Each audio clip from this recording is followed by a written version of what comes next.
At 9:02 on Breakfast Television, 3 more people have died of COVID-19 in BC over the last 2 days. 53 new cases have been reported.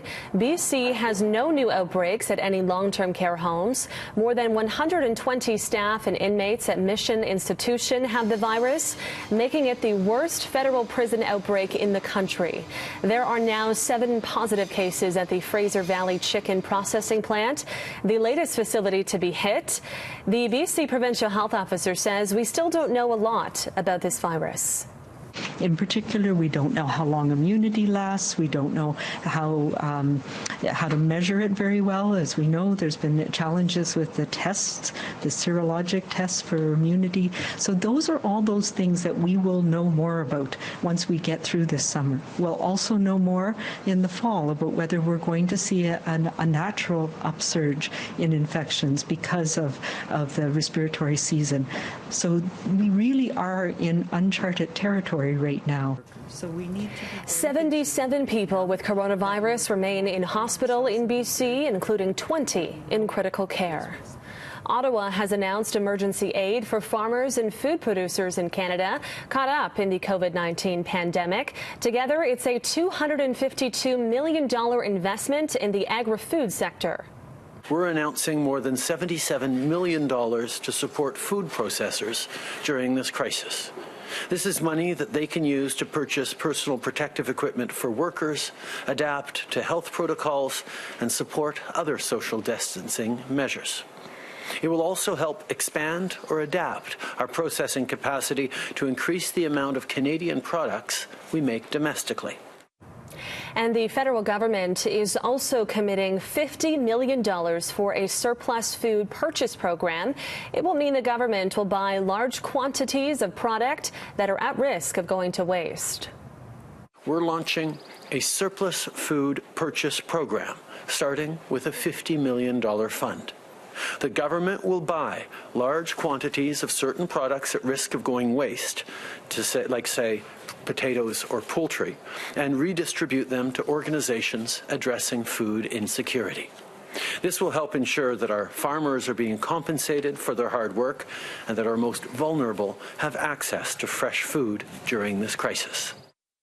A big shakeup at the top of Amazon. The Vancouver-based vice president says he quit in dismay over the recent firing of employees who went public over concerns about warehouse conditions.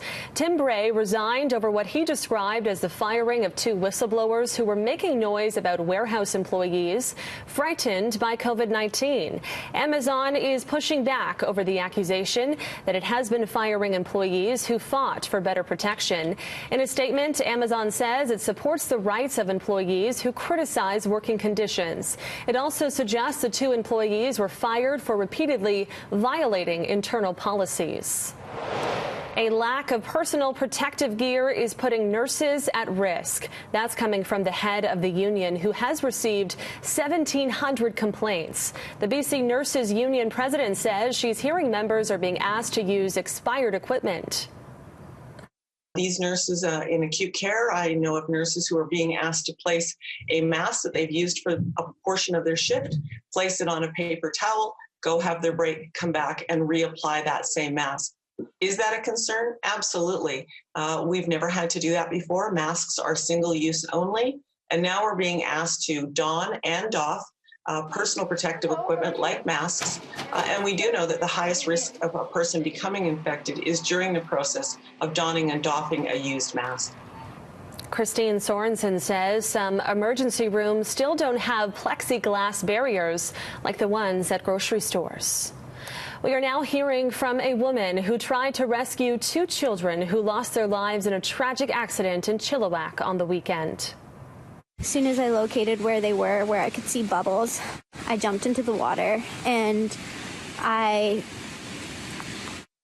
had my breath taken away, like immediately. It was very cold. I went down, my lungs were burning and it hurt.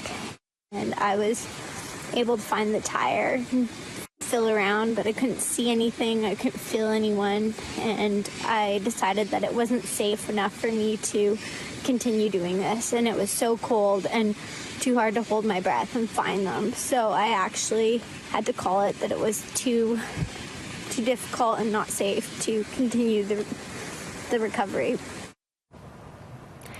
A 9-year-old girl and a 10-year-old boy died in an off-road accident east of Chilliwack on Sunday. They were with their parents and older brother when their vehicle plunged more than 50 meters into Foley Lake.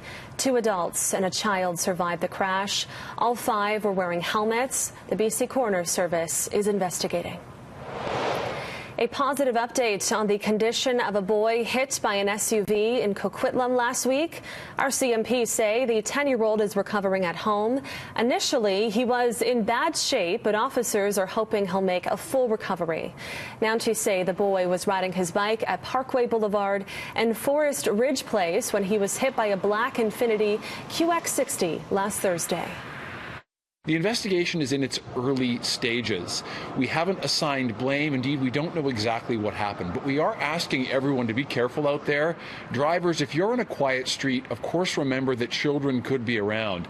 Parents, make sure your kids have the proper safety gear and they know what the rules of the road are and they follow them.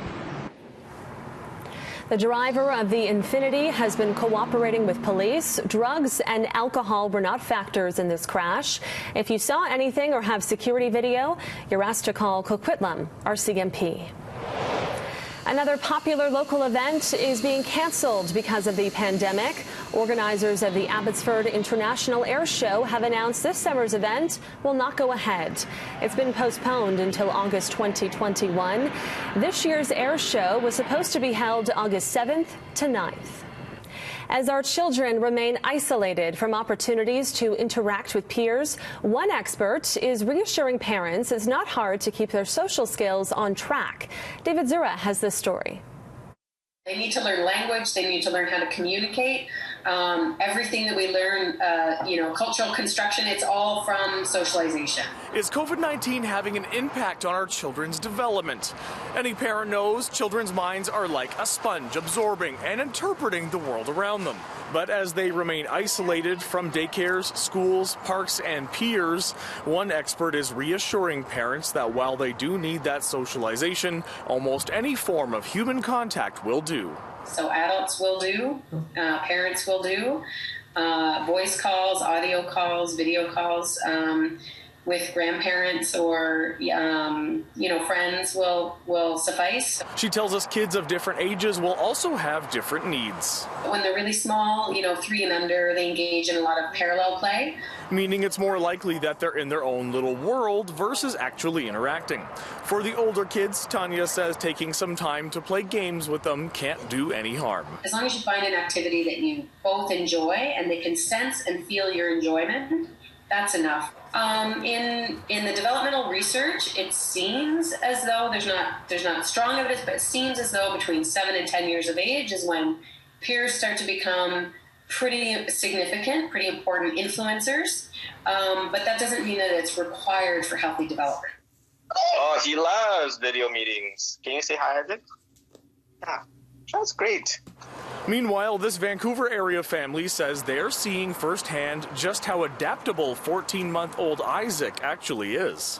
Luckily in our neighborhood, there are lots of other kids, and they can kind of say hi to each other across fences. Phil says he and his wife noticed Isaac has taken to video chat pretty easily and is already waving pretty enthusiastically to people on the other end. I think everybody is sort of in a similar situation, so you just sort of have to make the most of it. They are incredibly flexible and they adapt. And I think, to be honest, I think we should be worried more about the parents than the kids right now. In Burnaby, David Zura, City News. Thank you, David. It is 9/11 now. A 101-year-old World War II veteran is walking 101 laps around his Oak Bay seniors home to raise money for COVID-19. Yesterday, John Hillman took the first steps towards his goal, completing his first 5 laps of the courtyard at Carlton House. He plans to do 5 laps a day for the next 20 days. He hopes to raise $101,000 for Save the Children. He's already raised more than $11,000. Hillman says he was inspired by the UK's Captain Tom Moore, who did a birthday walk for charity, capturing the world's attention. All right, 9:12 now. Time for some celebrations. Here's Thor.